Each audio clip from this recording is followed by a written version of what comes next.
Comme vous êtes des gens intelligents, ça va aller très vite. Ça, c'est une personne. Vous l'avez reconnue. D'accord. En fait, c'est un peu comme les poupées russes qui s'emboîtent les unes dans les autres.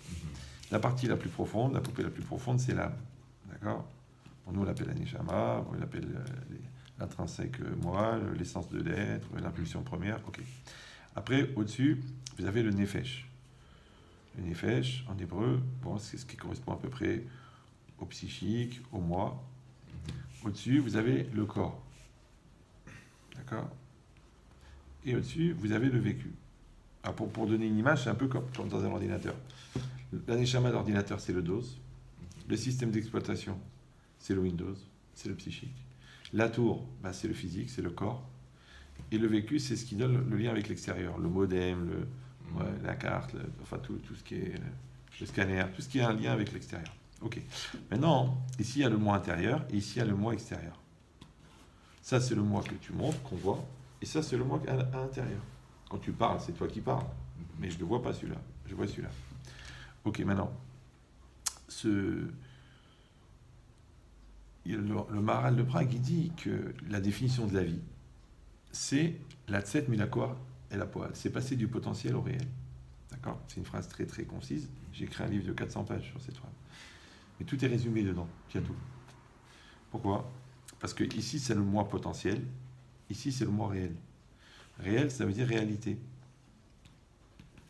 Maintenant, ce moi-là, il se réalise ici. Donc, quand on dit, par exemple, je me réalise, tu as bien compris qu'il y en a deux. Le je et le me. Ouais. Comme je me lève. Il y a celui qui veut se lever, c'est le je, et celui qui ne veut pas se lever, le me. Ouais. Donc, c'est toi qui lèves. Ouais. Comme quand tu dis je me sens pas bien, ça veut dire je me donne les moyens de maintenir ma dépression en état. Ouais. Enfin, quand je veux m'en sortir, ça veut dire que mon je qui veut s'en sortir, il est plus fort que celui qui veut s'enfoncer. Maintenant, qu'est-ce qui se passe? Quand on passe de là à là, alors, ça, c'est la définition de la vie, d'après la Torah. En français, ça s'appelle exister. Ex, extérieur, isté, être. Être à l'extérieur. D'accord? Quand quelqu'un existe, c'est parce qu'il arrive là. S'il n'existe pas, maintenant il est vivant, il mange, il digère, il va aux toilettes, ouais. Mais il est vivant biologiquement, mais il est pas vivant psychologiquement. Bon. Donc, on dit on ne peut pas dire qu'il existe. Donc, il va inister.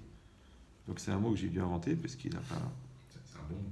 La France ne veut pas parler de son problème majeur, ni dans la rousse, ni dans la blonde, dans le dictionnaire. Donc, inister, tu vois. Il y a inhibé, il n'y a pas inisté. C'est intéressant. D'accord? Donc, la personne, au lieu d'être à l'extérieur, elle va être à l'intérieur. Donc, elle va tourner en rond. D'accord? Et puis surtout, elle ne va pas grandir. Parce que qu'est-ce qui permet de grandir? C'est de se confronter à la réalité. La réalité, elle pose des questions, et toi, tu réponds. Dans ce rapport que tu as avec la réalité, ça s'appelle l'expérience. Expérience. D'accord? À l'intérieur, tu vas vivre un phénomène d'existence. Maintenant, la résonance de l'existence dans l'expérience, d'accord? Donc, quand tu fais comme ça, la résonance, c'est la maturité. Donc, plus tu assumes, plus tu grandis. Moins tu assumes, moins tu grandis. Et si tu vas dire, c'est pas très grave, on peut rester dans un esprit d'enfant, c'est dangereux. Parce que c'est quoi le stress? Le stress, c'est le malaise développé par la différence entre la personne que tu es censé être et la personne que tu es. Donc si physiquement tu as 40 ans et que tu as des épreuves de 40 ans, mais que mentalement tu as 13 ans parce que tu n'as pas eu l'occasion de grandir, la distance entre le 13 et le 40, c'est le stress. C'est pour ça que la seule manière de ne pas être stressé, c'est que ton moi intérieur, il remplisse ton moi extérieur. C'est-à-dire qu'il va y avoir une très très fine couche là, qui s'appelle la peau, et ton moi, il est jusque là. Mais si ton moi, il est là, et que là, il y a trop d'espace, c'est en français, on dit, tu es bien dans ta peau. Maintenant, si tu te retrouves avec une peau d'1,80 m et un corps intérieur de 64 cm, ça va être dur de serrer la main. Parce que quand quelqu'un va te dire, tiens, tu me serres la main, le temps que tu sors la main de la manche, le mec, il est parti. C'est-à-dire que tu es toujours en décalé par rapport à ta vie. Maintenant, on appelle ça l'immaturité ou la bêtise. Parce que la bêtise, c'est le contraire de l'intelligence. Et l'intelligence, en philosophie, c'est la capacité d'adaptation. Donc, quand tu es inadapté, ce qu'on appelle CON. Ouais. Par contre, quand tu es intelligent, tu es adapté. Maintenant, c'est quoi adapté? Adapté, ça veut dire que cette personne-là, elle donne à celle-là le moyen d'être bien dans sa réalité.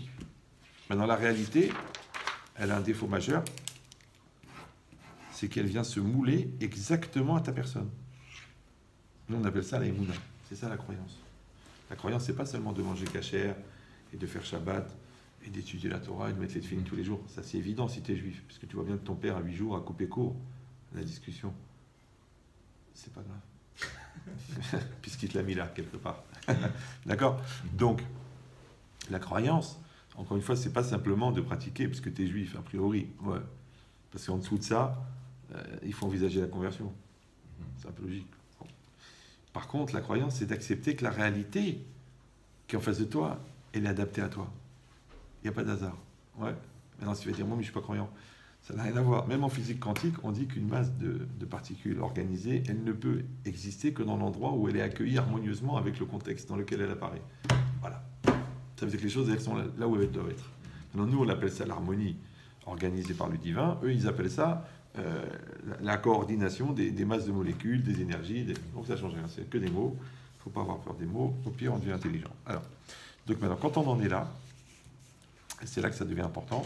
Donc, on a compris qu'on a un double travail. On a un travail de développer ce jeu. On a un travail de développer ce jeu. Ça, c'est le jeu extérieur. Ça, c'est le jeu intérieur. Maintenant, qu'est-ce qui se passe? La Neshama, l'âme, elle produit un phénomène extraordinaire qu'on appelle en éthique médicale la vie, qui n'est pas du tout expliqué par les scientifiques. Moi, j'ai eu la chance de ne pas faire d'études. Donc, je parle avec des neurochirurgiens, avec des médecins, avec des physiciens, avec des... C'est très, très intéressant. Parce qu'en fin de compte, les fondamentaux, ils n'ont pas de réponse. Moi, j'ai un ami à moi, il a fait 5 ans de physique et 12 ans de médecine pour savoir qu'est-ce que c'est la vie au niveau de la cellule. Pourquoi celle-là, elle est inerte. Et les mêmes composants, d'accord, au niveau d'une cellule, ils sont vivants. Pourquoi c'est vivant? On peut découper une cellule en deux, ouais, mais on ne peut pas rendre vivant une cellule qui n'est pas vivante. C'est bizarre.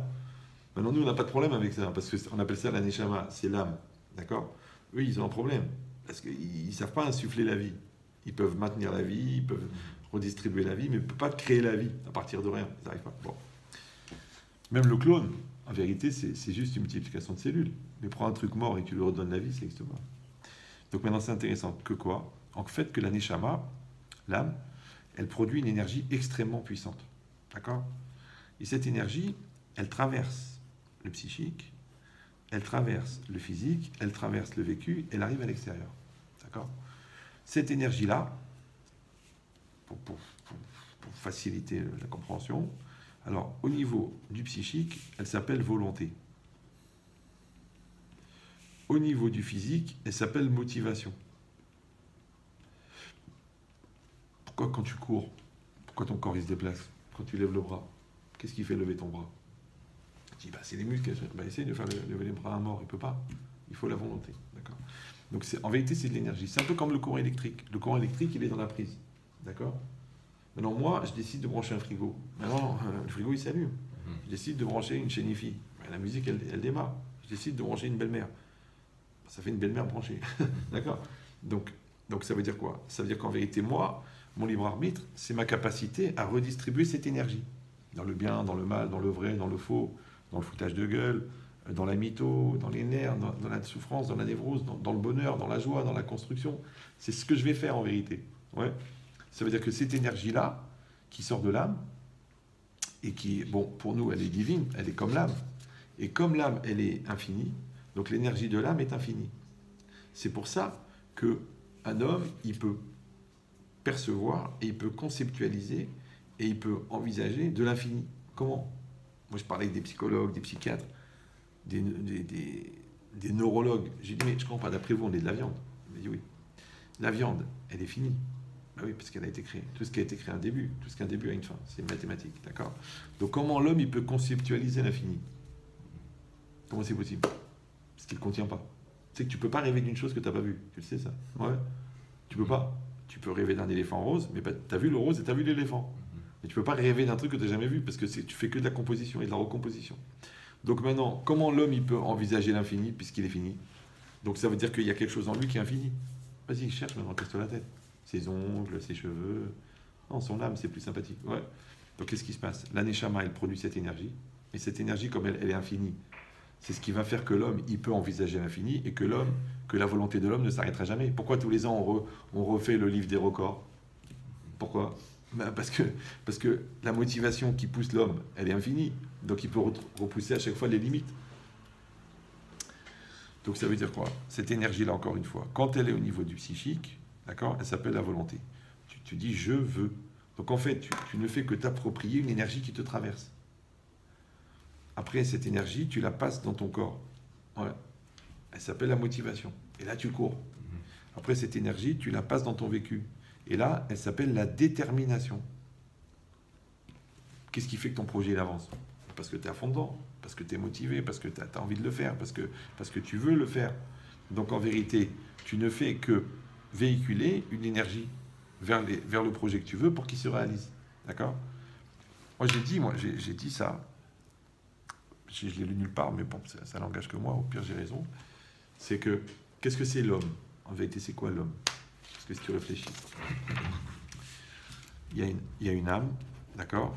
Bon, on est croyant, on n'est pas croyant. Donc elle est divine, c'est comme on veut. Après, il y a un jeu, d'accord? Il y a une énergie.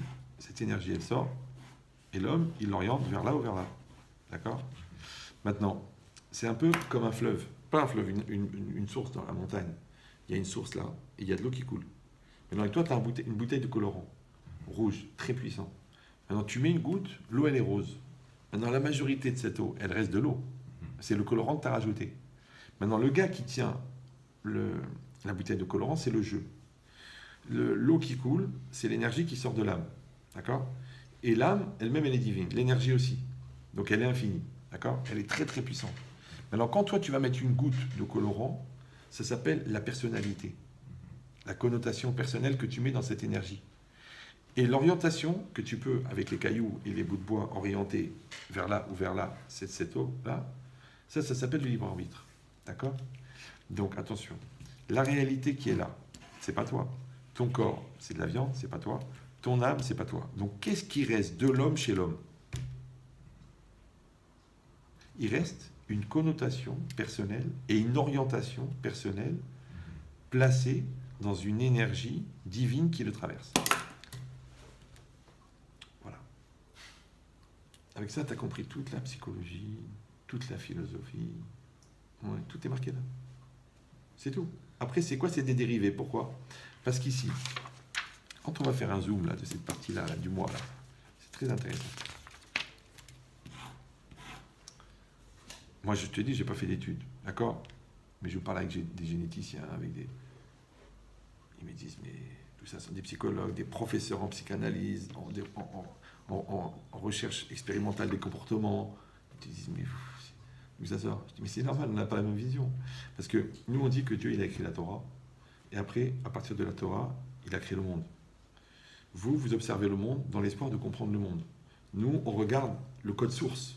Ça n'a rien à voir. Ouais. Par exemple, le Ramban. Le Ramban, Narmanide, ouais, il a dit que la semence de l'homme, elle est faite que la même nature que le sang, et qu'elle est faite d'éléments extrêmement petits, et que chacun de ces éléments contient toutes les caractéristiques physiques de la personne. Voilà. Comment ça s'appelle? L'ADN. Le problème, c'est qu'il a vécu en 1114.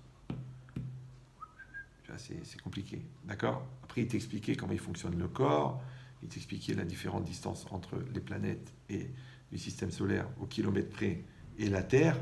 Ouais. La Gemara, elle donne le cycle lunaire, c'est-à-dire combien de temps elle met la Lune pour faire un tour sur elle-même. Vous savez qu'on ne le savait pas, ça. Jusqu'à ce que Armstrong, il a déposé un miroir sur la Lune. Quand ils ont envoyé un rayon laser, quand il est revenu, il a brillé, hop, ça veut dire que ça y est, elle a fait un tour complet. Mais le temps exact, au centième de seconde, il est écrit dans le Talmud depuis 1800 ans. Je ne sais pas si vous... Où ça? Ça va, c'est un petit décalage. Ouais. Où ça, c'est écrit? Quoi? Où ça, c'est? Dans la Gemara, dans Sanhedrin. Ouais. Mais au centième de seconde, tu calcules. D'accord? À l'époque, ça s'appelle des dacotes. Bon. Non, mais ça veut dire qu'il y a des centaines et des centaines. Il y a un livre qui s'appelle La Révolution. Vous le offrirez. Où il explique comment tous les principes scientifiques et tout ça, ils sont déjà exprimés dans la Torah. Mais ça, c'est pas très grave. Parce que pourquoi? Mais encore une fois, parce que c'est pas la même approche. Ça s'appelle Sod Hashem l'Iréab. Le secret de Dieu, il est à ceux qui le craignent. D'accord? Donc, c'est pas la même approche. Ça, c'est encore une fois, par l'observation d'un phénomène, tu essaies de tirer des principes. Ça, c'est la science. Alors que là, tu vas à l'origine de la chose. Maintenant, après, c'est d'autres lectures dans les textes et dans la Kabbalah. C'est d'autres approches. Ouais. Et c'est pas des gens qui ont... C'est ça qui est intéressant. C'est pas des gens qui ont été cherchés dans la science pour essayer de faire rentrer ça à coups de marteau dans la Torah. Non, eux, ils n'ont jamais étudié la science. C'est des gens ensuite, quand ils ont étudié les textes, ils se sont rendus compte qu'ils parlaient de ça, ils parlaient de ça, ils parlaient de ça. Mais pour qu'eux, c'était une autre approche. Ouais, comme les Chinois, ils ont découvert des choses, ou comme les Égyptiens, ils avaient des connaissances en astronomie, ou les Incas, qu'aujourd'hui on n'a pas. C'est qu'aujourd'hui, il n'y a personne au monde qui peut expliquer comment ils ont construit des pyramides. Ils ne savent pas. Il y a le secret, le baba, le truc. Est-ce que c'est ésotérique? Est-ce que c'est physique? Est-ce qu'ils ne savent pas? Mais c'est pas grave en vérité. C'est pas très grave. Une fois, il y a un gars, il a voulu écrire l'encyclopédie de l'ignorance. Il a dit ouais, parce qu'on remplit les bibliothèques avec ce qu'on sait. Il a dit tiens, je vais faire la liste de ce qu'on ne sait pas. Au 4e volume, il s'est arrêté. Parce qu'il marquait que les titres. Hein. Parce qu'en fait, il y a plus de choses qu'on ne sait pas que ce qu'on sait. Il faut juste avoir la modestie de ne pas penser que la Torah c'est des bêtises et que la science c'est extraordinaire. Faut pas avoir peur. Ouais, des surprises. Donc maintenant, si on fait un zoom de cette partie-là, là, donc on a dit on appelle le psychique, on appelle le nefesh, ok, c'est très intéressant. Donc en vérité, après à l'intérieur, donc il y a le moi, ouais, et nous, il y a ce qu'on appelle le Yetzara, le Yetzeratov, le bon penchant, le mauvais penchant, d'accord? Le mauvais penchant, le plus, le bon penchant, bon, bien que c'est tendancieux, puisqu'à priori on a fait une croix dessus, mais maintenant, nous on appelle mauvais penchant, bon penchant. Eux ils appellent la force négative, la force positive, la tentation du mal, la tentation du bien. D'accord? Le côté adulte, le côté enfant, le côté autodestructeur, le côté positif, le yin et le yang. Tout le monde comprend qu'on est un peu bipolaire. C'est-à-dire qu'à l'intérieur de nous-mêmes, on a des forces en opposition. Maintenant, pourquoi? Parce qu'en vérité, comme en physique, le mouvement, il est créé par la contradiction de deux forces. Il y a une force qui s'appelle le poids, une force qui s'appelle la pression. Donc tu mets une pression de 10 kg sur un poids de 10 kg, il se déplace. D'accord? Et maintenant, les éléments et les illustrations physiques, en vérité, ils servent à comprendre les illustrations psychologiques et spirituelles. Parce que le Zohar, il dit que tout le monde entier, en vérité, c'est le croquis de la réalité spirituelle. Ça veut dire que comme par exemple, moi, je vous fais un croquis, c'est beaucoup plus facile à comprendre que si je vous fais une longue phrase de 10 km. Donc vous, qu'est-ce qui se passe? Vous regardez le croquis, vous comprenez l'idée. Et bien, le croquis du monde spirituel, c'est le monde matériel. Et cette logique-là? Par exemple, il y a une loi physique de la vitesse. C'est quoi la vitesse? C'est le rapport entre la matière et le temps. D'accord? Maintenant, la matière, c'est de la matière.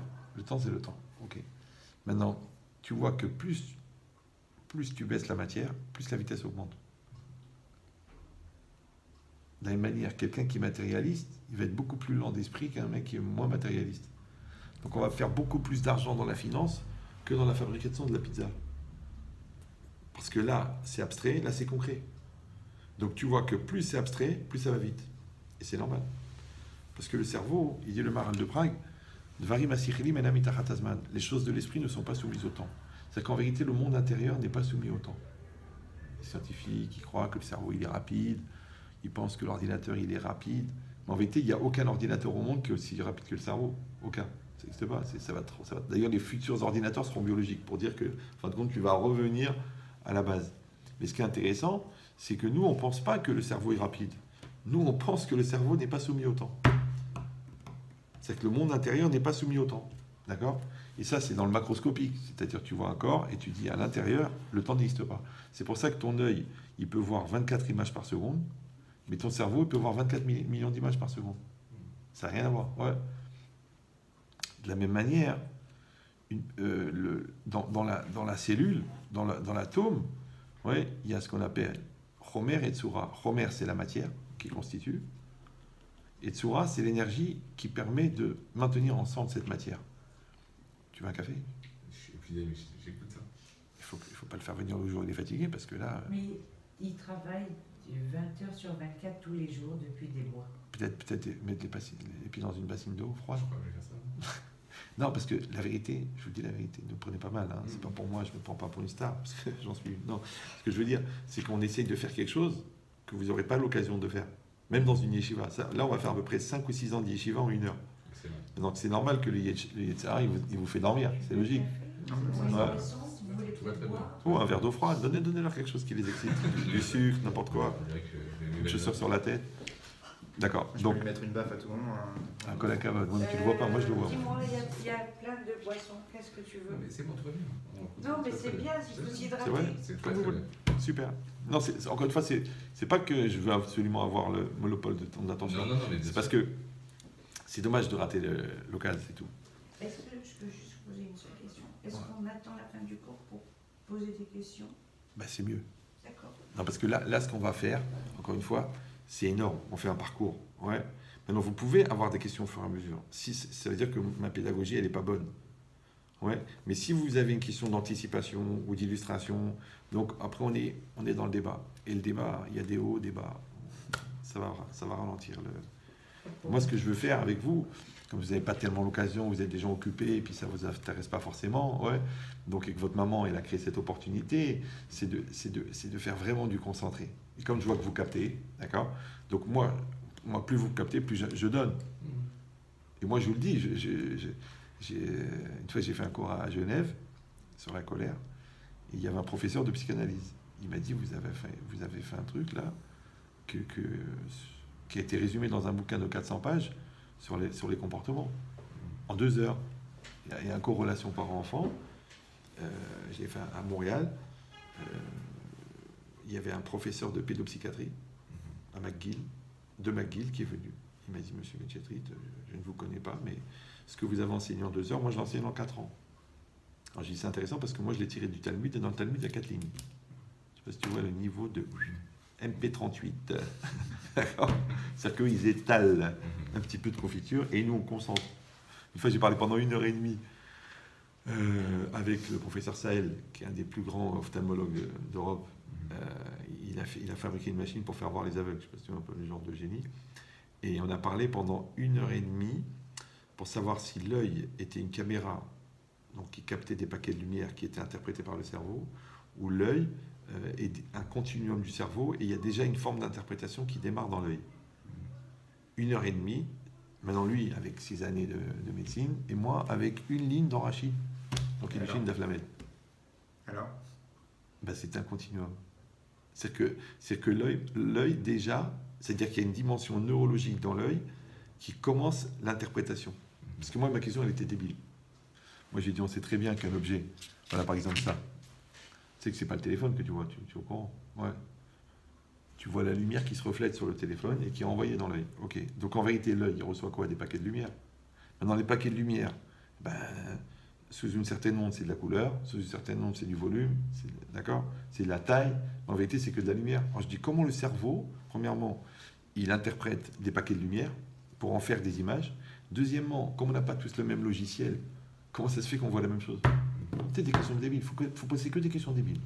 Parce que les questions compliquées, les gens, ils s'en... Mais les questions simples, quand tu as la chance de rencontrer des génies comme ça, une fois aussi, j'ai parlé pendant 1 heure avec le médecin personnel de Vladimir Poutine. On était dans une conférence pour des non-juifs, et lui, il est généticien.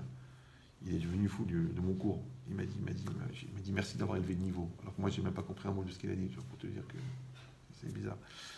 Et il m'a dit, je veux écrire un livre avec vous. Tu sais, je fais la vérité, j'ai pas le temps. Mais tu vois que tu peux partir d'un parcours comme ça, par rapport à l'université, mais dans les fondamentaux, dans les essentialités, les gens intelligents, ils se rejoignent. Ouais. Les brels, ils s'engueulent. C'est normal, ouais, je suis pas d'accord, on n'est pas d'accord, on n'a pas la même vision, on n'a pas la même culture, on n'a pas la même approche. Comme si le droit d'être con était constitutionnel. Et c'est vrai que dans la Constitution, il y a... Ouais. Donc, par contre, le contraire. Quelqu'un qui veut dépasser les limites comme ça, les limites même du mot, et qui cherche le fondamental, il va voir que les choses se rejoignent. Mais ce qui est intéressant, c'est qu'elles se rejoignent à tous les niveaux. Ouais. Donc, quand Albert Einstein, par exemple, il va dire qu'à la vitesse de la lumière, le temps s'arrête, parce que quand tu considères tout l'univers comme un seul objet, donc ici et là-bas, c'est le même endroit. Et maintenant et dans 2000 ans, c'est pareil. Ça va? Et le Maharal de Prague, il dit que Atsura Namitaratasman, c'est-à-dire la structure énergétique de la matière qui donne la forme à la matière, n'est pas soumise au temps. Donc en fait, ils ont dit la même chose. Voilà.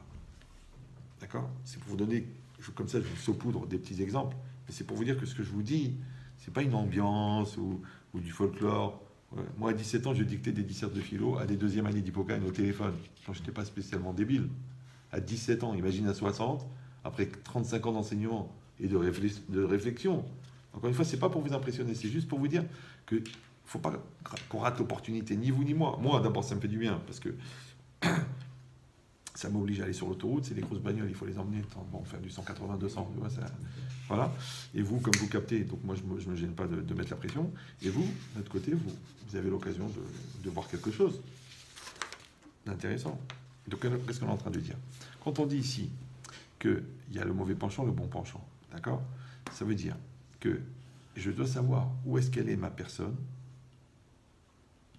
où est-ce qu'elle est ma personnalité, d'accord? Par rapport à des tendances que je reçois. De la même manière que la pression sociale, le regard de l'autre ou la personnalité de l'autre, ils peuvent avoir une pression sur moi et m'empêcher à moi, parce qu'on a dit que la diminution, c'est quoi? C'est exister. Donc c'est dans ce sens-là. Vous connaissez la plomberie. Si là, tu mets une pression de 100 bars, et là, tu mets une pression de 200 bars, l'eau, elle se barre par là. Ouais. De la même manière, si toi, tu n'as pas tellement de personnalité et que l'autre, il en a beaucoup, tu te barres à l'intérieur. Donc tu ne vas pas pouvoir exister. Donc la seule manière, c'est de fabriquer un moi assez fort pour que ce moi, il puisse utiliser cette énergie, d'accord, qui est extrêmement puissante, et qui te permet de te projeter à l'extérieur. Donc si ton projet, il va loin, si ta personne, elle va loin, même si ton corps, il va loin, c'est parce que ce moi-là, il est construit. Maintenant, qu'est-ce qu'il fait le Yetzer Hara? En réalité, il te propose ce qu'on appelle le confort à la non-existence. Ouais. Pourquoi? Parce que c'est beaucoup plus facile de se laisser aller que de se prendre en main. C'est plus facile de suivre ses pulsions que de prendre des choix. Ouais. Moi, par exemple, quand j'avais 14 ans, j'étais pas tellement religieux, mais j'ai levé les yeux au ciel, j'ai dit je ne veux plus être en réaction. Je veux plus de réaction. Je veux que des décisions. Maintenant, comme vous parlez français, réaction, c'est réagir. Réagir, c'est réagir. Réagir, c'est qu'il y a quelqu'un qui a agi, et toi, tu as réagi. Ouais. Maintenant, si toi, tu ne fais que réagir, donc c'est l'autre qui est propriétaire de ton action, puisque c'est lui qui fait ta réaction.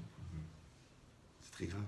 Si tu as une recherche d'autonomie, évidemment, si tu veux être un clébard et un pauvre type, donc il n'y a pas de problème. Là, tu t'inscris dans une logique de contribuable, de concerné, de convaincu, toi, tu es facteur quoi. Voilà. Mais si tu veux faire quelque chose dans ta vie, tu veux être toi, et tu veux être toi-même, parce que tu dois être toi-même, le même que toi. Donc ce moi-là, qui est confronté avec la réalité, il faut le fabriquer assez fort pour qu'il puisse assumer les pressions extérieures. Et celui-là, qui va être le motivant de celui-là, et c'est lui qui est le centre décisionnel, il faut aussi qu'il soit très clair et très construit. Mais encore une fois, le problème, nous on dit dans la tradition, le Yetzer Hara, il vient à la naissance, le mauvais penchant. L'autre, il vient à la bar mitzvah. C'est pour ça qu'il y a beaucoup d'enfants à la bar mitzvah, ils pètent un câble. Parce qu'ils se retrouvent avec une bonne conscience, d'accord, à l'âge de 13 ans, qui a un jour. Et l'autre, il a 13 ans. C'est comme si tu prends un voyou en Santiago avec un nunchaku, et un bébé qui sort du ventre de sa mère, tu lui enlèves le sang, tu lui mets un petit pyjama, tu lui dis allez, battez-vous. Il dit, mais ils disent, les sages, que lui, il est vieux, parce qu'il vient de la naissance, mais il est bête. Lui, par contre, il est jeune, mais il est intelligent. Qu'est-ce qu'il va gagner? D'accord? L'âge ou l'intelligence? Maintenant, celui-là, il te propose. Celui-là, il t'impose. Celui-là, il te propose d'exister à ta place. Par exemple, tu dis, c'est ma nature. Les gens disent, vous savez, je m'excuse, je suis très nerveux, c'est ma nature. Ou je suis fragile psychologiquement, c'est ma nature. Ou alors, j'ai été écrasé, ou j'ai pas reçu la tendresse, ou mon père m'a pas allaité. Il y a 1 million de raisons d'expliquer pourquoi tu es nul. Mais en vérité, c'est juste que dans la nature, le vide n'existe pas. D'accord? Donc si vous prenez une bouteille d'eau et vous la videz, elle se remplit d'air. Qui c'est qui a mis l'air? Celui qui a enlevé l'eau. Ça veut dire que si toi, tu es absent de toi, lui, automatiquement, il prend la place. Ça va? Alors, c'est pas forcément... Nous, on le regarde encore une fois comme un phénomène religieux. Mais par exemple, la peur, elle rentre parce qu'il y a l'absence du manque de confiance. Le soupçon, il rentre. Pourquoi? Parce que la personne elle manque d'assurance. Donc en vérité, en développant le manque d'assurance, tu as créé le... Ouais. Quand tu as l'ignorance, tu développes le doute. Quand tu n'as pas confiance en toi, tu développes le doute. Donc le doute, il est le fruit de l'absence d'assurance. Maintenant, toi, tu n'es pas propriétaire du doute, mais tu es propriétaire du manque d'assurance. Vas-y, fais du taekwondo. Je sais pas moi. Apprends une encyclopédie par cœur. Apprends 14 langues. C'est quoi ton problème? C'est ce que je veux dire. Moi, j'étais tellement cinglé que je m'entraînais à penser à 4 choses à la fois. Je sais pas si tu... 4 choses. D'ailleurs, j'avais un sujet philosophique sur lequel je réfléchissais en parallèle, d'accord? J'avais la discussion que j'avais avec la personne. J'avais une réflexion, pourquoi le bois il absorbe plus la peinture que l'acier, d'accord? C'est comprendre. Et après, j'avais la logique du contraste. Mais les 4 en même temps. 4 sujets de réflexion en même temps. Pourquoi? Pour vivre 4 fois la même minute. Mais j'avais 15 ans. Ça n'a pas d'intérêt. Tu te dis, attends, mais on va jouer au baby-foot, attends, la copine, elle a des qualités morales. D'accord? Pourquoi? Je sais pas. Le bon Dieu, il m'a mis dans une logique comme ça de recherche. Ouais.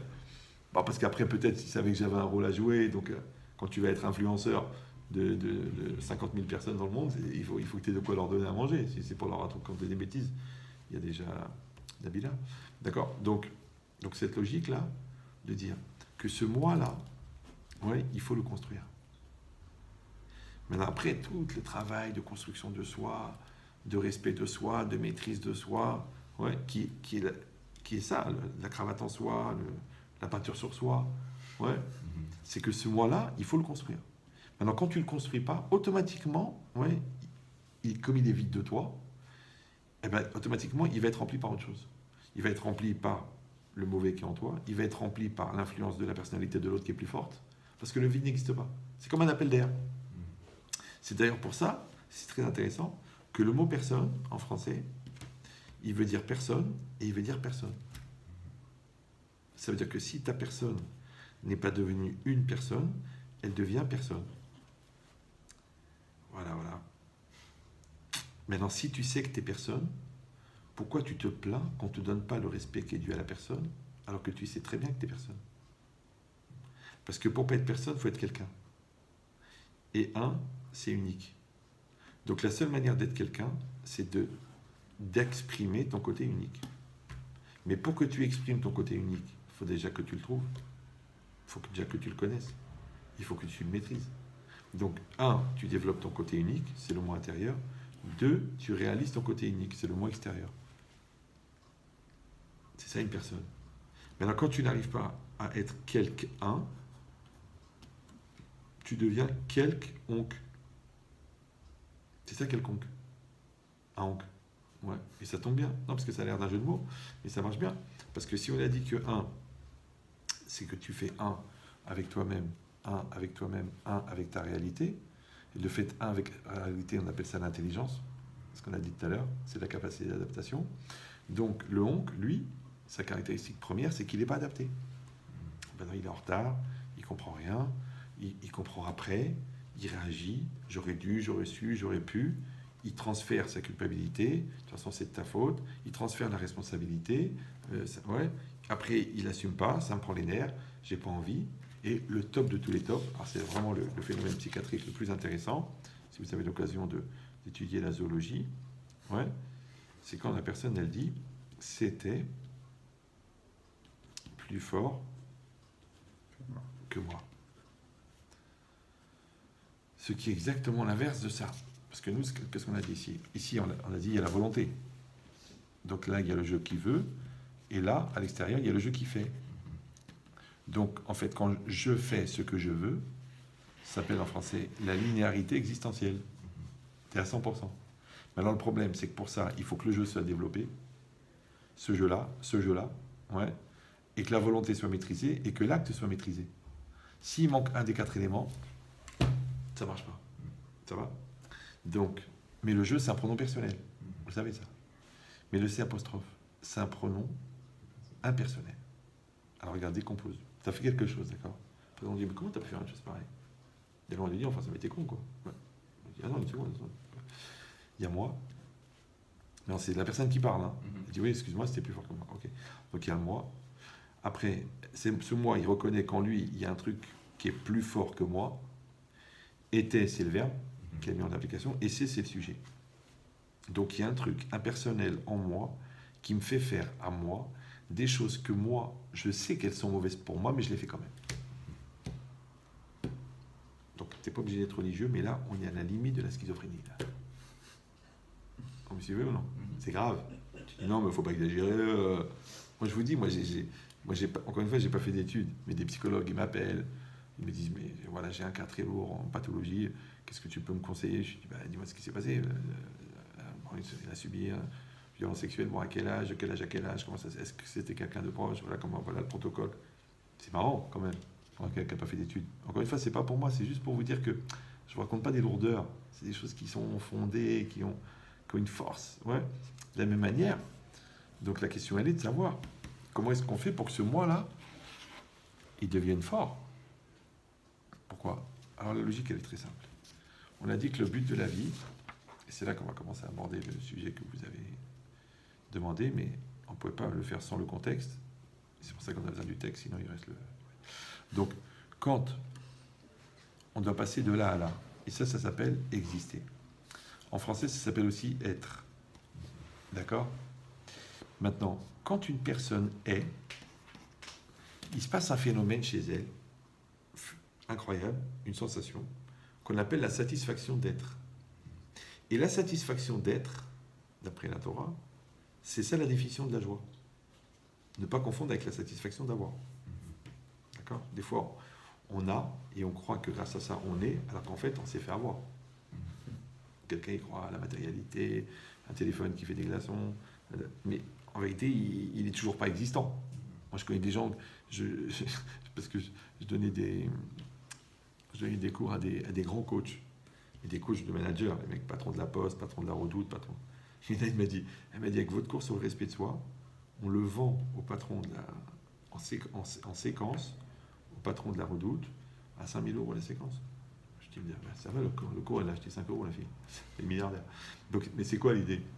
C'est simplement que c'est des fondements, c'est des yesodot, c'est du lourd.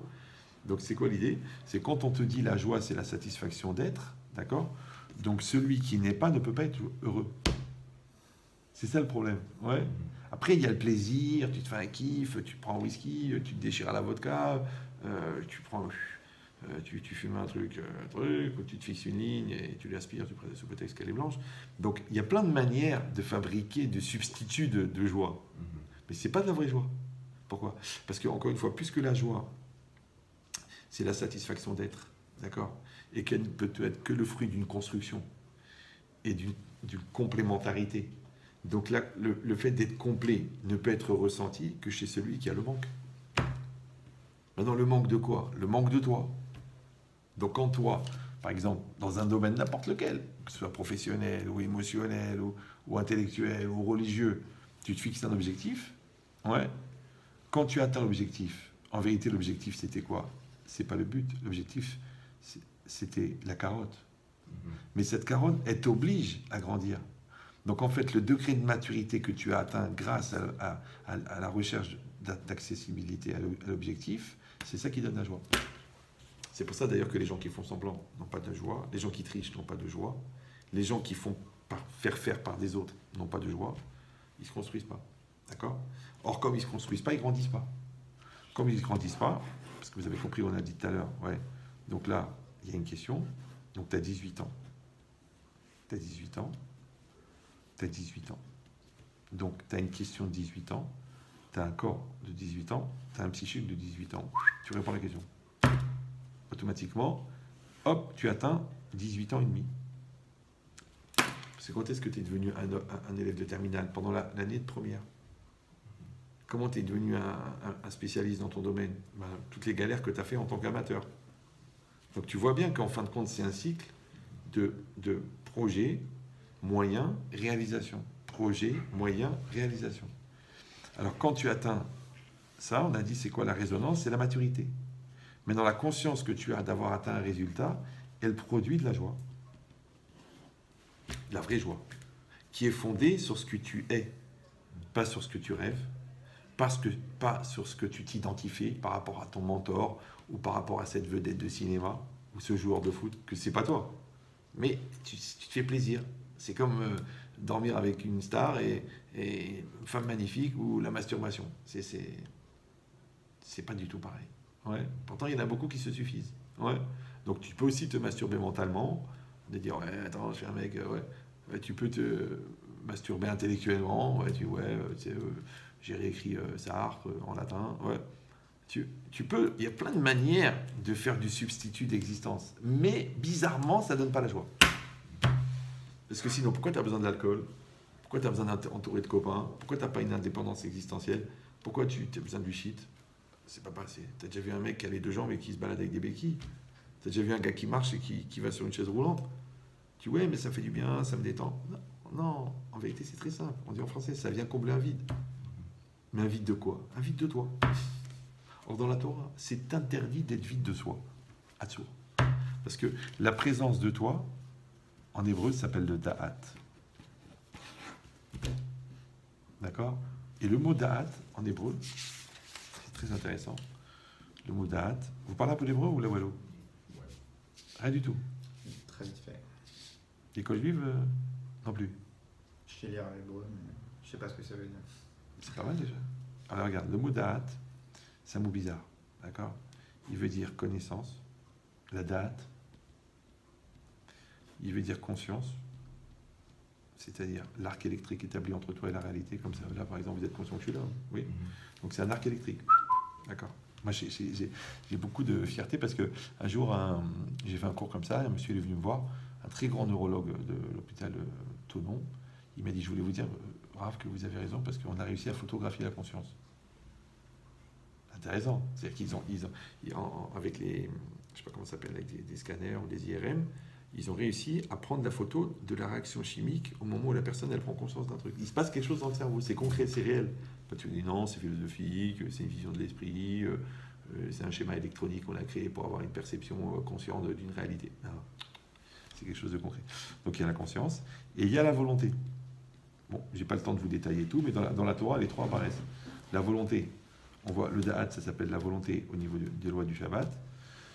Le da'at, c'est la conscience. Bah, c'est Siradat, la perte de conscience, et la connaissance. Alors pourquoi les trois, ils sont du même mot? Extraordinaire. Chaque mot, c'est la définition. Ouais, c'est même la valeur absolue. Donc comment c'est possible? C'est pas comme... Parce que la différence entre la langue française, la langue anglaise et la langue de ta mère, par rapport à la Torah, la différence est simple. C'est que Hachem, il a écrit la Torah, et à partir de la Torah, il a créé le monde. Donc les définitions, elles sont dans la Torah. C'est comme si tu regardes le tableau de Mendeleïev, là, avec tous les trucs chimiques. Ouais. En vérité, il y a tout l'univers, là. Parce que tout ce qui existe dans la réalité n'est qu'une projection de combinaison d'éléments qui sont là. Maintenant, si tu dis que Hachem, il a regardé dans la Torah pour créer le monde, donc ça veut dire qu'en fait, la Torah, c'est le tableau de Mendeleïev de l'univers. Parce que c'est la projection. C'est pour ça, d'ailleurs, qu'avant la chimie, il y avait l'alchimie. Et avant l'alchimie, il y avait quoi? Il y avait des kabbalistes. Maintenant, comment les kabbalistes, ils faisaient des... Est-ce que les goïms appelaient des miracles? En vérité, c'est quoi? C'est parce qu'ils jouaient sur les composants. Or, les composants, à la base, ils sont spirituels. Et comme ils sont faits de noms divins, donc en changeant les noms divins, ils changeaient la matière. C'est pour ça que le Goélem du Maharal de Prague, c'est écrit, si ça vous intéresse, dans le Sefer Yetzira, c'est écrit comment tu peux fabriquer un golem. Tu prends de la terre, tu écris des noms divins, il se met à marcher. Il ne parle pas, mais tu dis, on est en plein délire là. Oui, tu as raison. C'est pour ça qu'Hitler, il a voulu rentrer dans la synagogue du Maharal. C'est que la seule synagogue de Prague qui n'a pas été détruite, c'est celle-là. Parce que Hitler, bon, c'est un pauvre type, mais il a très jeune essayé de faire fureur. Il voulait aller là-bas, parce qu'il y a une légende qui dit que le golem, il n'est pas mort, parce qu'il n'est pas né, d'accord? Et il est emmuré au fond de la synagogue, au premier étage. Donc lui, il voulait le voir. Il a eu peur, il est reparti, il n'a pas touché. Mais il n'a pas détruit non plus. Ouais. Donc ça veut dire que, où la Gemara elle raconte qu'il y avait un rave qui, à l'époque de la Mishnah, qui avait pas d'huile pour allumer les nérodes de Shabbat, alors il a pris du vinaigre. Tu dis, mais le vinaigre ne brûle pas. Mais l'huile brûle. il a dit, mais pourquoi il brûle le vinaigre? Parce qu'à cause de la composition. Mais la composition, elle est faite de quoi? De la volonté d'Hachem structurante qui donne ce qu'on appelle, nous, la structure énergétique de la matière. Les Chachamim, ils l'appellent la volonté que le monde soit. Donc, Hachem, en temps réel, il donne la forme à la matière. Maintenant, quand le tzaddik, l'homme, il s'annule à la volonté de Dieu, il fait un avec. Donc, il peut aussi demander à Dieu d'influencer sur la structure de la matière. Du coup, l'huile, elle brûle. Le vinaigre brûle. C'est vrai que c'est un peu tiré par les cheveux, comme dirait Bruce Willis. D'accord? Mais après, c'est une question de connaissance. Ouais, comme si, tu dis, à cet endroit-là, les gens, ils mouraient. Alors, c'était un endroit maudit. Mais non, en vérité, il y avait de la radioactivité. Donc, avant que tu le saches, c'était de la sorcellerie. Après, c'est de la connaissance. Bon. Ouais, là, c'est l'inverse. En vérité, dans la connaissance fondamentale, on baisse. Parce qu'on augmente, soi-disant, la génétique, la truc. Mais en vérité, on augmente la technique, mais on baisse la connaissance fondamentale. C'est-à-dire que les anciennes civilisations, elles connaissaient plus en fondamental, même si elles vivaient dans des maisons en terre. Ouais. Mais dans le fondamental, ils avaient une perception beaucoup plus grande que nous, qui sommes plus techniques. C'est comme aujourd'hui, par exemple, je sais pas moi, tu prends ton téléphone pour parler, il parlait par télépathie. C'est quoi leur problème? Tu comprends? Il fermait les yeux, il était dans un autre endroit. Donc toi, tu dis, non, il faut quand même prendre l'avion. C'est grossier, mais l'idée, c'est ça. C'est pour vous dire que cette notion-là de da'at, comment elle peut inclure la connaissance, la conscience et la volonté? C'est très simple. C'est que tu dois vivre ta connaissance. Donc déjà, il faut connaître. Parce que d'être ignorant, c'est la première forme d'enfermement et d'emprisonnement. Donc il faut connaître, d'accord? Mais il faut vivre ta connaissance, parce que sinon, c'est de la culture. Et la culture, ça peut te mener très bas, jusqu'à l'agriculture, d'accord? Donc il faut que tu vives ta connaissance en toute conscience et selon ta volonté. Les trois en même temps. Maintenant, si tu as la connaissance et la volonté, mais tu n'as pas la conscience, tu es à côté de la blague. Si tu as la conscience et la volonté, mais tu n'as pas la connaissance, tu es un ignorant. Si tu as la conscience et la connaissance, mais pas la volonté, tu es un glandeur. Il faut les trois en même temps. Maintenant, comment ça s'appelle? La connaissance vécue selon la conscience et selon la volonté, les trois en même temps, ça s'appelle la maturité. Donc le da'at, en vérité, c'est la maturité. Le problème, c'est que la maturité, elle est évolutive. Parce que puisqu'on a dit que la maturité, en fin de compte, c'est l'équilibre entre la réalité et toi, donc ici, tu penses, ici, tu veux, ici, tu dis, ici, tu agis. Ça va? Donc, tu es censé faire ce que tu dis, tu es censé dire ce que tu penses et dire ce que tu veux. Et après, il faut que tu penses ce que tu penses. Bah oui. Parce que tu peux ne pas penser ce que tu penses. Maintenant, comment tu sais si tu penses ce que tu penses? Si tu vis en fonction. Mais si tu penses une chose et tu fais autre chose, c'est que tu penses pas ce que tu penses. Par exemple, toi, tu me dis, je suis ton ami, je suis ton ami, je suis ton ami, je suis ton ami. Tu le penses? Ouais, je le pense. Ok. Ben là, il est 4h du matin, là, j'ai pas de voiture et ma femme, elle accouche. Tu peux venir? Ah, je peux pas, il y a une retransmission. Ok. C'est pas grave. Tu as le droit de pas venir. Mais non, le problème, c'est que tu pensais être mon ami. Mais tu l'es pas. C'est pas grave. Rien n'est grave dans la vie. Comme tu penses que tu es honnête. Et puis un jour, à 1 million d'euros, tu deviens voleur.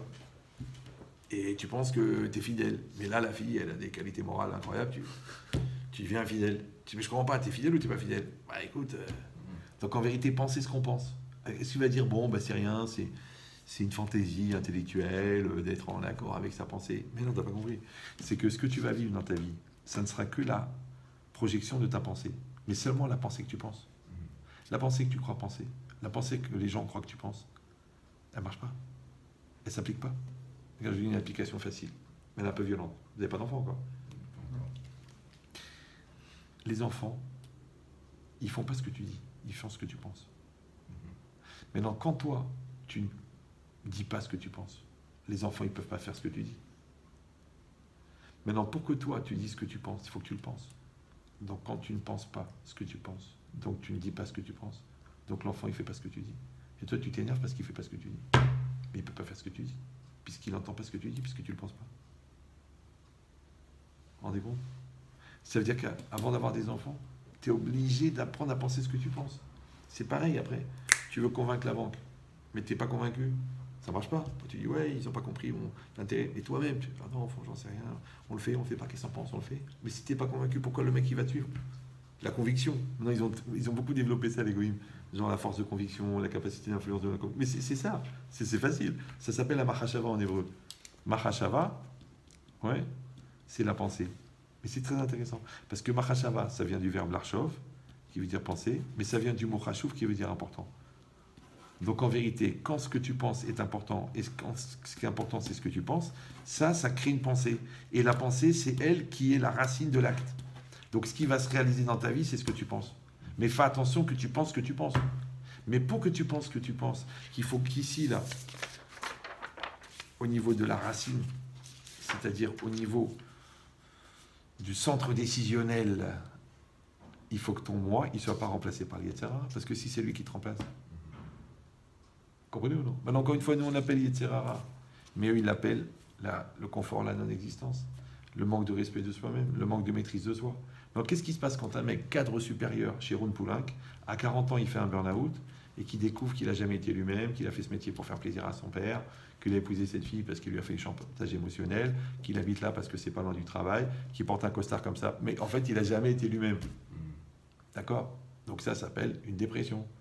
Mais une dépression, c'est quoi? Une pression au singulier, dépression au pluriel. Et la pression, elle vient de quoi? Du monde extérieur. Maintenant, pourquoi c'est vécu comme une pression? À cause de la différence entre la personne que tu devrais être et... Bah oui, parce que quand tu dis à Schwarzenegger de soulever 120 kilos, c'est rien. Ouais. Mais quand à toi, on te demande de 40 kilos, c'est trop. Pourquoi? Parce que t'es pas adapté. Donc en vérité, c'est toi qui fais que la réalité, elle devient une pression. Et le cumul des pressions devient une dépression. Je ne sais pas si vous me suivez. Par contre, l'inverse. Quand toi, tu grandis parce que tu assumes, tu grandis, tu assumes, tu grandis. Plus tu grandis, plus tu es adapté.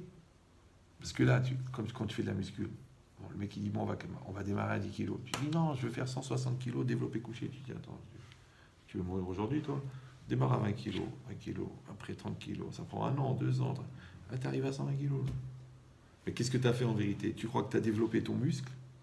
Tu crois que tu as adapté ton corps? Ou tu crois que tu as développé ta volonté? Qu'est-ce que tu as fait? Parce que déjà, l'idée que tu es capable de soulever 160 kilos, il faut qu'elle rentre dans ta tête. Enfin, quand j'étais jeune, j'adorais les Jeux Olympiques, l'haltérophilie, la gymnastique et tout ça. Toujours, tu vois le petit Tchétchène là, qui arrive. Là. Le mec, il fait 64 kilos. Ouais. Il pèse 1m45. Et c'est mieux. Parce que quand il faut soulever. Maintenant, il est recordman du monde. Il a soulevé 268 kilos. 268 kilos. Non, ce qui est impressionnant, c'est pas seulement que le mec il a soulevé 268 kilos, c'est qu'après, quand il repose le poids, il y a 4 mètres d'un mec 95, 125 kilos qui viennent pour remettre le poids. Ils sont 4 à le faire rouler. Lui, il l'a soulevé. À ton avis, tu crois? Il est fort physiquement, ce mec-là? Ouais, c'est probable. Et mentalement, comment il est? Cette idée-là ou non? Parce que tu peux jamais séparer le mental du physique. Il y a un truc, ça, j'avais parlé avec un spécialiste des arts martiaux. Vous savez que le tibia, c'est le seul muscle, le seul os qui est apparent dans le corps. D'accord? Donc il y a un truc connu chez les policiers et tout ça, dans les GIGN et tout. Quand ils veulent arrêter un mec, ils mettent un coup de pied dans le tibia. Ils peuvent casser l'os du tibia. Mais il dit maintenant, il y a un phénomène. Si le gars ne s'y attend pas, l'os il casse. Mais si le gars s'y attend, il casse pas. Dis-moi, j'ai pas compris. La conscience, ça se passe dans la tête. L'os, c'est mécanique. Ouais. Comme si la conscience de l'homme, elle va resserrer les cellules et les atomes de l'os, et l'os, il casse pas. Et s'il attend pas, donc il n'a pas la tête là-bas, il casse. Alors du moins, ça veut dire que le mental, il agit sur le physique. Ah ouais, t'as tout compris. C'est pour ça que c'est très très important d'avoir une maîtrise de son mental, d'avoir une maîtrise de ses émotions, d'avoir une maîtrise de ses choix à 100%, parce qu'en fin de compte, on passe notre vie, d'accord? Parce que c'est quoi le pire dans la vie? Moi, quand j'étais jeune, j'ai beaucoup prié. J'ai dit que je ne sois pas un con et que je ne subisse pas des cons. C'était ma prière. Avant de mettre les téphilines et de... Mais c'est quoi l'idée en vérité? C'est que le pire dans la vie, c'est d'être bête. Pourquoi? Parce que c'est d'arriver à 60, à 80, et de dire, ah, si j'avais su, c'est pas la vie que j'aurais voulu vivre, j'ai pas été moi-même, j'ai voulu faire plaisir à l'autre, j'ai été manipulé par mon ignorance, par ma faiblesse, par mes incapacités. C'est ça qui est pire. C'est pire. Donc en vérité, la religion, qu'est-ce qu'elle fait? Enfin, la nôtre, les autres, je ne connais pas, j'ai arrêté très jeune le catéchisme. Mais l'idée, c'est quoi? C'est que tu es plusieurs éléments. Tu es un corps, tu es un psychique, tu es une âme. Quand tu vas renoncer à l'un des trois, automatiquement, tu ne vas pas être bien. L'autre, c'est un grand sportif. D'accord? Mais il est mal dans sa tête, il est mal dans son âme. L'autre, la patronne de Vogue, elle a raconté, une juive ashkénaze. Il en reste. C'est pas grave. Alors, elle a dit, malgré que j'ai monté ce journal, malgré que j'ai une carrière, un truc, malgré que j'ai été prix Nobel de je sais pas quoi, que j'ai une reconnaissance mondiale énorme, je n'ai pas retrouvé la puissance et la pureté dans le regard de ma grand-mère quand elle allumait les néros de Shabbat. Non, la fille, elle n'est pas pratiquante. Ça veut dire que tu sais qu'il y a quelque chose là.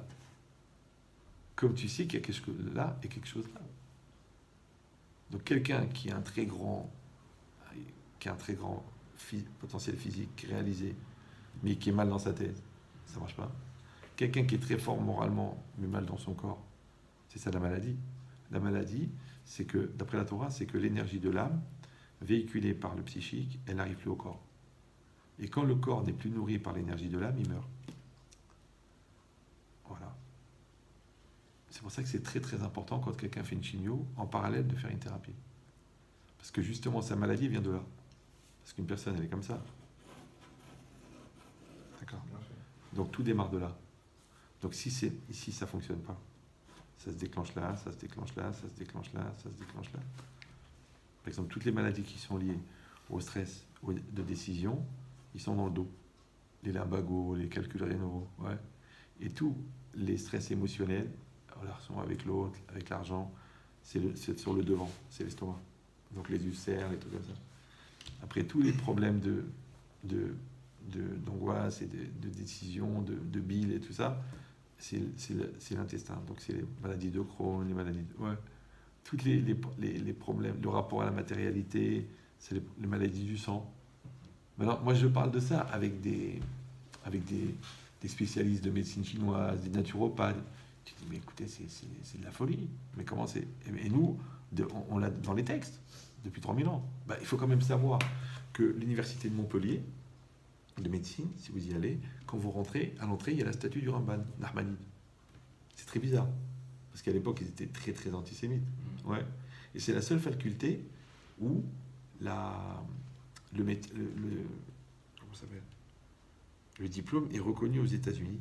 Sur toute l'Europe, la seule faculté de médecine où le diplôme est reconnu aux États-Unis sans examen d'équivalence, c'est la faculté de Montpellier. Pourquoi? Ça veut, non? Il faut sortir un peu. Il n'y a pas que la Torah dans la vie. Alors, j'avais besoin d'entendre. Alors, fais attention parce que quand tu fais pousser la barbe à l'intérieur, ouais, ça empêche l'épanouissement du cerveau. Bon. Alors, donc, et pourquoi? Parce qu'en fait, c'était la première faculté de médecine au Moyen-Âge. Mais elle avait une caractéristique un peu spéciale, c'est que pour apprendre la médecine, il fallait parler l'hébreu. Parce que tous les rabbins, enfin tous les médecins, les enseignants étaient des rabbins. Encore une fois, comment des rabbins, ils peuvent parler de l'anatomie, puisque la dissection est interdite d'après la Torah. Alors, je te dis parce que c'est une approche.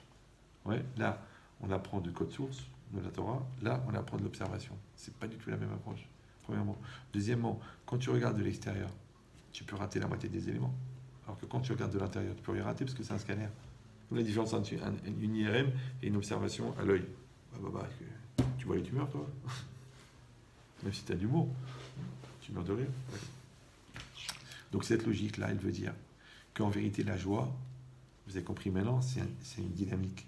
C'est-à-dire que mon moi-là, ouais, il va se réaliser à travers ce moi-là pour répondre à une question que la vie me pose. Et le fait d'avoir répondu, ça me donne la satisfaction d'être. Et c'est ça la joie. Donc en fait, c'est un cycle. D'accord? C'est pour ça que les gens, par exemple, qui ne réalisent pas, ils n'ont pas de joie. Ou les gens qui réalisent, mais qui ne font pas le retour. Par Par exemple, des gens, ils font des choses extraordinaires, mais ils disent bon, j'aurais pu faire mieux, c'est nul, ouais, mais attends, et puis tu as vu l'autre, il a fait mieux. Donc, comme ils n'ont pas le retour, ils n'ont pas la joie. Pourtant, c'est des génies. Ils n'ont pas confiance en eux, ils n'ont pas de. Voilà.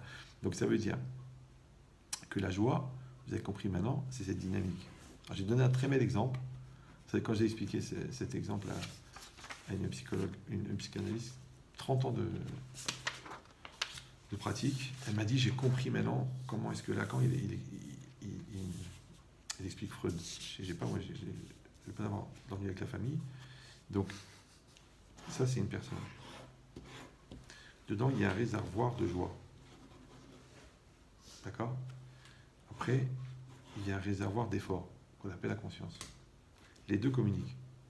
Ici il y a le système nerveux et ici il y a l'acte. D'accord? C'est la réalité. Donc quand tu fais quelque chose, en vérité, qu'est-ce que tu fais? Tu puises, tu décides de le faire. Donc c'est ton réservoir d'effort.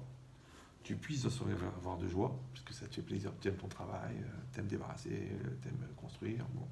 Donc tu fais un mélange de joie de faire ce que tu fais, et de désir de le faire, de volonté de le faire. Ce mélange-là, tu l'envoies dans ton système nerveux. Ton système nerveux, il le réalise à l'extérieur. Donc ça s'appelle je fais. Super, bravo, je suis content pour toi. Tu es dans la logique de productivité et si Dieu veut, tu feras ton burn-out au bon moment. Mais qu'est-ce qui se passe? L'erreur, c'est que le réservoir de joie se vide. Et tu ne te rends pas compte. Parce que tu es jeune, parce que tu as la pêche, parce que tu crois que tu es invincible.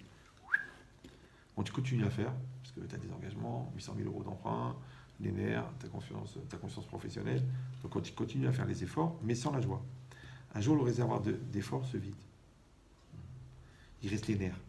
Donc là, c'est 2 paquets de clopes par jour, une ligne, plus 1 litre de café. Et un jour, les nerfs, ils craquent. Qu'est-ce qui s'est passé? Ben, c'est très simple. C'est que tu n'as pas régénéré ton réservoir de joie. C'est comme si tu joues sur la tête de ta mère que tu ne feras jamais le plein. Je te signe que tu vas tomber en panne. Tu vas tomber en panne. Non, non, c'est pas du tout. Moi, j'ai une voiture spéciale. C'est cela. D'accord? Tesla. D'accord. Donc, ça va? Il y a un temps de réactivité quand même. Hein. Elle est improvisée, celle-là. Elle vient de sortir. Ça, c'est je l'ai senti. C'est le mérite du cours. Donc, alors moi, j'ai pensé un truc.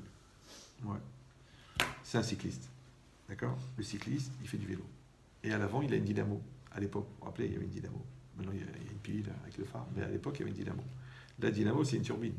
Quand tu la mets en contact avec la roue, en faisant tourner la roue, tu fais tourner la dynamo, ça produit du courant. Le courant, par un fil, il va au phare, et le phare, il fait de la lumière. Maintenant, le mec, il se dit, mais moi, de toute façon, moi, la vérité, mon vélo, je l'utilise que le jour. Donc, il ne me sert à rien, la dynamo. Et il a une idée. Il débranche le câble qui est allé dans le phare, et il le branche sur sa cuisse. On s'en fout, c'est une image. Et il pédale. En pédalant, il produit du courant. Et ce courant, il envoie dans la cuisse. Et la cuisse, elle donne la force de pédaler. Donc, en fait, l'effort de pédaler lui donne la force de continuer à pédaler. Voilà, ça s'appelle un cycle. Ça s'appelle, en fait, le mouvement est perpétuel. C'est-à-dire que quand la personne, elle va faire quelque chose, ouais, la conscience d'avoir fait cette chose-là, ouais, eh ben, elle va prélever comme on dit qu'on prélever le maaser. On va prélever un morceau de ce qu'on fait pour régénérer le réservoir de joie. Maintenant, qu'est-ce que tu as prélevé ici? Ça s'appelle ce que je deviens. Ça, c'est ce que je fais, et ça, c'est ce que je deviens. Donc, nous, Hachem, il t'a donné un diamant brut à la naissance. Ouais. Et toi, qu'est-ce que tu fais toute ta vie? Tu tailles le diamant. Maintenant, le diamant, c'est pas pour rien que les Juifs travaillent dans le diamant, c'est que le diamant, il a des facettes. Comment on appelle les facettes en hébreu? Panim. Les facettes de diamant. Mais panim, ça veut dire aussi visage. Et panim, c'est aussi pnim. Et pnim, c'est intérieur. Donc en vérité, on a dit tout à l'heure, toi tu vas faire des choses. Maintenant, dans ce que tu fais, bon, le gars il va dire la productivité, le développement, l'économie, participer de manière civile au développement de la société. C'est très bien, mais bon, ça profite au patron, d'accord? Mais toi, le problème c'est que tu vas arriver à la fin de ta vie. Qu'est-ce que tu as fait? Tu as fait de l'argent. Tu vas pas l'emmener avec toi. Bah, tu dis j'ai acheté 40 appartements. Tu vas être enterré dans un studio en longueur là-bas. Ouais. Tu dis, bon, j'ai une grande famille, mais à la fin, tu restes seul. Qui c'est qui va partager ton cancer avec toi? Donc, en vérité, le vrai projet de l'homme, c'est ça. C'est de devenir lui-même. Maintenant, pour devenir lui-même, il va être obligé d'agir. Parce qu'on a dit que exister, c'est être à l'extérieur. Vous vous rappelez ou non? Mais en vérité, le projet d'être à l'extérieur, c'est pourquoi? C'est pour que la maturité, elle te renvoie cette énergie-là. D'accord? Et ce renvoi-là, c'est ce que tu deviens. Donc en fait, il faut avoir un double regard. Ce que je fais, ce que je deviens. Ce que je fais, voilà. Par exemple, ton fils, il a frappé son frère. Donc toi, tu lui expliques qu'il ne faut pas frapper son frère. Donc ce que tu fais, c'est de l'éducation. Mais comme ça fait 83 fois que tu l'expliques et que tu as envie de l'esquinter de coups, ce que tu deviens, c'est passion. Donc tu veux ou non? C'est pareil. Toi, tu pratiques ton métier. D'accord? Tac, tac, tac. Tu continues à faire des trucs et ça. Mais en vérité, ce que tu fais, ben, c'est la pratique de ton métier. Mais ce que tu deviens, c'est professionnel avec expérience. Et ça se voit pas. Si tu es tout nu à la piscine, on ne peut pas savoir que tu es un professionnel. Pourquoi? Parce que c'est à l'intérieur. De la même manière, il y a des milliers de facettes de toi qui vont apparaître par le fruit de la confrontation à l'existence. Ce que tu as à la fin, c'est ce que tu es devenu. Pourquoi? Parce que la reconnaissance des autres, d'avoir son nom dans des bouquins, d'avoir des traces de doigts sur un boulevard en Amérique, d'avoir tes œuvres accrochées dans des musées, parce que tout le monde recherche la postérité, d'accord? Mais en vérité, tout ça, c'est éphémère. Tu sais, quand tu déchires un Rembrandt, tu n'as pas l'impression que tu as fait disparaître Rembrandt. Ouais. Même si tu dis, voilà, toutes les œuvres, l'œuvre de Picasso. Ouais. Mais toute l'œuvre de Picasso, c'est pas Picasso. C'est juste une expression de Picasso. Mais Picasso lui-même, où il est? Donc c'est ça l'idée. En vérité, l'idée, c'est que le projet, ben, c'est de devenir soi-même. D'accord? Mais le même que soi. Mais le problème, c'est qu'on a plusieurs facettes. Maintenant, comment quelqu'un, il peut renoncer à sa facette spirituelle? Moi, par exemple, quand j'étais jeune, j'étais très, très attaché à la facette intellectuelle. Je dis, moi, je veux pas être un con, je veux être un cerveau hyper puissant, je veux avoir un équilibre entre ma sensibilité et ma réflexion, je veux pouvoir gérer le taux d'inflexion de mes intérêts dans ma pensée. C'était très dur, très, très, très, très dur. Je passais 16 heures par jour à réfléchir. Hein. À 16 ans, 17 ans, je faisais que ça de la journée. Encore une fois, c'est pas pour dire que... Pour moi, c'est pour dire que c'était un projet. Bon, parce que je savais qu'à 20 ans, j'allais devoir prendre des grosses décisions. C'est-à-dire qu'est-ce que tu fais dans ta vie, qui tu épouses, quel genre d'enfant tu auras en fonction des deux, quel genre d'activité, les gens que tu vas côtoyer. Tout ça, ça va se décider à 20 ans. Ouais. Maintenant, si tu es un con à 19, tu ne vas pas être autonome à 20. C'est pour ça qu'il y avait une espèce de course contre la montre, entre le temps qui passe et l'action à produire. Alors maintenant, c'est quoi le point de jonction entre l'action et le temps? C'est l'efficacité. D'accord? Parce que d'être prêt à vivre à 65 ans, c'est un peu tard. Ouais. D'être à côté de la plaque, de ne pas comprendre ce qui nous arrive, de ne pas faire les bons choix parce qu'on n'a pas les éléments. Donc il faut avoir les éléments pour faire les bons choix. De la manière que toi, tu dis, bon, il me faut un ordinateur hyper puissant parce que je gère des milliards de données. Tu ne vas pas aller prendre un truc à Carrefour. Et puis tu vas aller parler avec un gars qui est un spécialiste et il va te donner ce qu'il faut. De la même manière, il faut aller chercher c'est quoi les outils qui font que dans sa vie, on peut être en accord. Parce que c'est dommage, sous prétexte. En plus, c'est vraiment des prétextes. Oui. Parce que c'est quelle la différence entre un prétexte et une raison? Ça veut ou non? Quand tu dis, mais pourquoi tu fais pas ça? Tu dis une raison. Tu dis, mais comment tu sais si c'est un prétexte ou une raison? Si tu penses. Ben non, c'est très simple, c'est que la raison, elle est raisonnable. Le prétexte ne l'est pas. D'accord? Donc, si tu vois que ta raison n'est pas raisonnable, c'est que c'est un prétexte. Si c'est un prétexte, ça veut dire que tu es atteint, malheureusement, d'un syndrome qui est très répandu, qui s'appelle le foutage de gueule. Voilà, la mauvaise foi. D'accord? Parce que moi, j'ai toujours eu cette idée-là que des gens vraiment, vraiment intelligents, d'accord? Moi, je ne parle pas seulement des scientifiques et tout ça, parce que moi, je dis ça pour impressionner les gens, mais la vraie intelligence, je ne l'ai pas vue là-bas, la vérité. Nous, dans les textes, on a des sommets de la réflexion, de la pensée, des puissances. Par exemple, le Talmud. Moi, je sais, ça ne vous parle pas beaucoup, mais le Talmud, c'est 2700 pages. D'accord? Bon. Maintenant, moi, avec une phrase du Talmud, j'ai impressionné les patrons d'usineurs Sassilor. J'aurais fait mal à la tête. D'accord? Le mec, il était comme ça, en train de dire, mais attendez, c'est trop puissant. Le mec qui était major promotion HEC, il m'a dit, vous m'avez fait mal à la tête. Ouais.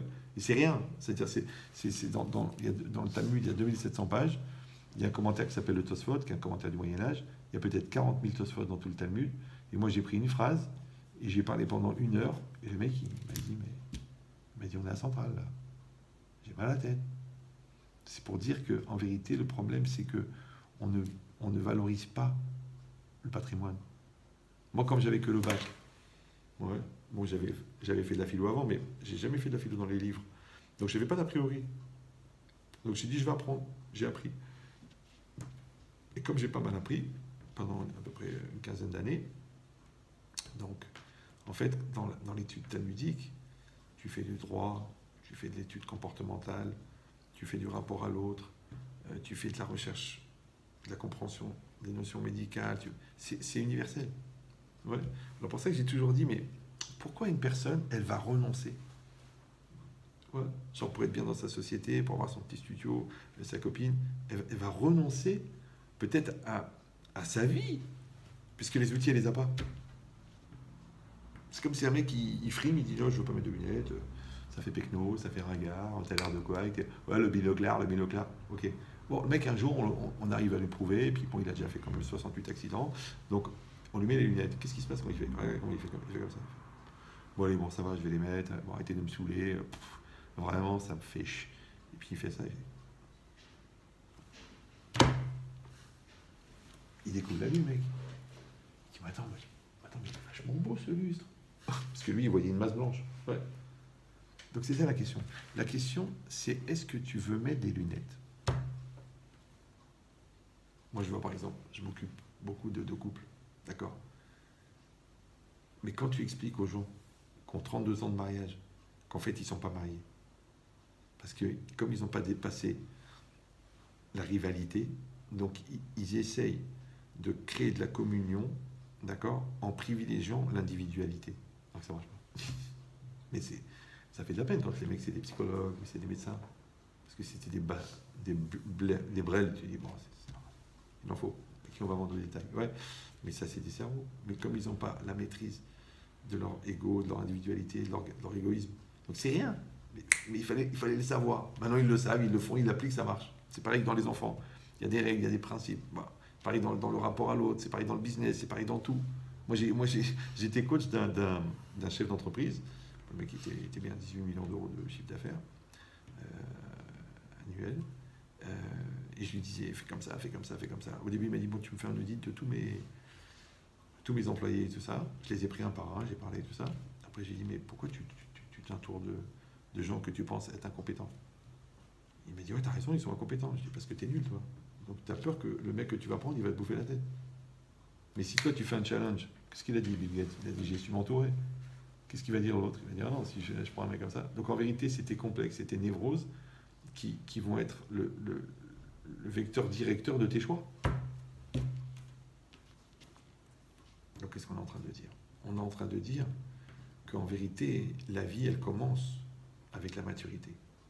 Mais la maturité, elle commence avec l'expérience. Et l'expérience, elle commence avec la connaissance. Donc, si on n'a ni la connaissance, ni l'expérience, ni la maturité, en quoi on vit notre vie?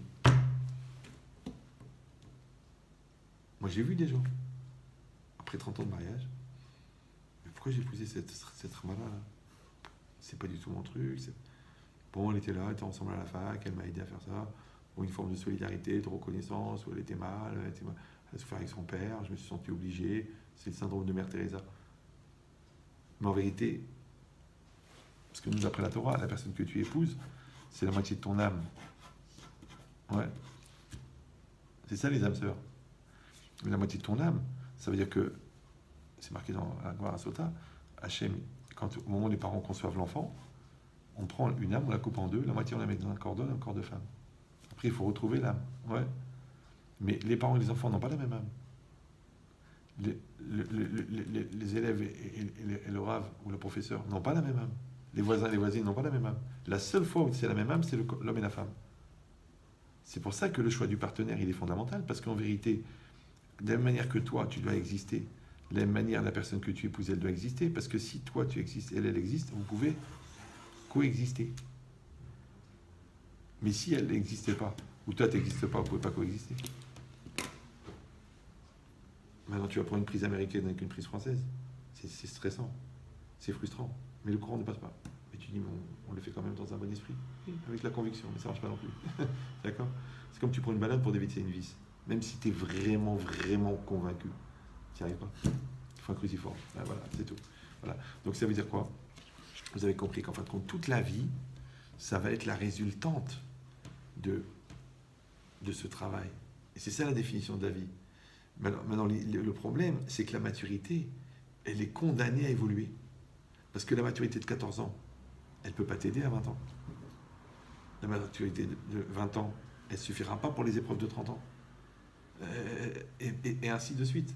Donc en fin de compte, c'est une espèce de cycle où tu es condamné toute ta vie à évoluer, à devenir meilleur, à devenir plus adapté. Alors eux, ils disent plus performant, plus convaincant, plus convaincu, plus fort, plus vrai. Ouais. Mais en vérité, je vais conclure avec ça parce que là, on arrive à un niveau de saturation et je pense que vous devez prier pour que je m'étouffe. C'est que j'exagère, mais si peu. Donc ça, on a dit que c'est la personne. Et ça, c'est la réalité. Alors c'est très intéressant. Il y a un mot en hébreu qui s'appelle émet. Vous avez déjà entendu ça? Émet, ça veut dire vérité. D'accord? Maintenant, Aleph, c'est la première lettre. Valeur numérique 1. D'accord? Mais Alouf, ça veut dire le chef. Ouais? C'est intéressant. Donc c'est la plus petite lettre, mais c'est celle qui décide. Okay. Elle est ici. Le Tav, c'est la dernière lettre de l'alphabet. Ça vaut 400. Il est ici. D'accord? Et le même, c'est ce qu'on appelle la lettre médiane. C'est dans les 22 lettres de l'alphabet, c'est celle qui est au milieu. Donc elle est ici. Donc en fait, émet, c'est la vérité. D'accord? Et c'est quoi? Comme on a dit que la définition de la vie, c'est passer du potentiel au réel. Donc ça s'appelle vivre la vérité.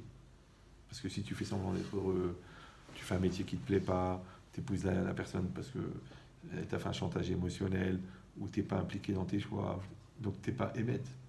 Donc il faut passer du Aleph au Tav. Donc du potentiel au concret. Maintenant, ça, tu es obligé de passer par le même, par l'équilibre. Parce que si tu deviens ingénieur en 2 jours, c'est impossible. Il faut 4 ans. Pas 4 ans parce qu'il faut 4 ans. 4 ans parce que c'est le temps que ta maturité d'ingénieur, elle pénètre en toi. Comme 6 ans de médecine, c'est pas pour apprendre seulement ce que tu apprends, c'est pour développer la maturité du diagnostic. Parce qu'il y a des gens, par exemple, qui font médecine, mais ils n'ont pas l'instinct du diagnostic. Ils te donnent 40 médicaments, et tu dis, bon, il y en a un qui va vous soigner si les autres ne vous tuent pas. Non, le bon médecin, il te dit, vous avez ça. C'est-à-dire qu'en vérité, tout cet effort technique d'acquisition, c'est pour développer un instinct de diagnostic. Comme l'artiste, il va faire le bon trait. Tu dis, attends, je vais faire la même chose. Tu peux faire comme lui, mais tu ne fais pas ce qu'il a fait lui, parce qu'il a le génie. Et le génie, c'est quoi? C'est d'être capable de véhiculer l'énergie de ton âme vers la réalité. C'est pour ça qu'il y a des gens qui sont géniaux. Et le contraire, il y a des gens c'est des gens qui répètent le génie de l'autre. C'est des photocopieurs. Ouais. Donc maintenant, si on dit qu'il faut passer du potentiel au réel en passant par l'équilibre, d'accord? Et ça s'appelle la vérité. Attention, ça c'est très important. Si tu ne réalises pas ton potentiel, il reste M. C'est quoi? M, c'est la mère. C'est-à-dire que tu restes dans le ventre de ta mère. Tu es un fœtus. On sent que tu as un grand potentiel. C'est des gens qui, au fond, sont des gens bien. Mais seulement pour vivre avec eux, il faut un scaphandre, puisqu'ils sont au fond. Si tu détruis ton potentiel, je suis nul, je suis incapable, j'y arriverai jamais, ouais, il reste mort. Pourquoi? Parce que puisqu'on a dit que la définition de la vie, c'est de se réaliser, donc quand tu ne réalises pas, tu meurs. Maintenant, quand tu meurs, tu ne peux pas produire, tu ne peux pas construire, tu ne peux pas rencontrer, tu ne peux pas développer, puisque c'est mort. Comme on dit en français, on dit, bon écoute, tu dois t'arranger avec ta femme quand même, non c'est mort. Tu dis, bon écoute, le magasin, viens, on remet 10 000 €, on le relance, on fait la déco. Non, c'est mort. Bon. Tu dis, bon, la France, écoute, voilà, t'es là, déjà t'es là et tout, viens, on fait quelque chose, et ça, non, la France c'est mort, je pars aux États-Unis, j'en ai marre marre de cette mentalité. Il recommence les gilets jaunes en direction que ça a foutre. Ouais. Donc, tu vois, ça veut dire quoi mort? Tu as compris que mort, ça ne veut pas dire par terre en train d'agoniser. Mort, ça veut dire il n'y a pas d'échappatoire, il n'y a pas d'évolution, il n'y a pas de projet, il n'y a rien, c'est mort. Ouais. Donc maintenant, après, il faut décider, est-ce que tu veux être vivant ou est-ce que tu veux être mort? Maintenant, nous, la définition du mort et du vivant, c'est très simple. Celui qui est soumis à son Yetzer Hara, puisque c'est lui qui existe à ta place, donc toi, tu n'existais pas. Et comme exister, c'est être. Donc celui qui n'existe pas, il n'est pas né.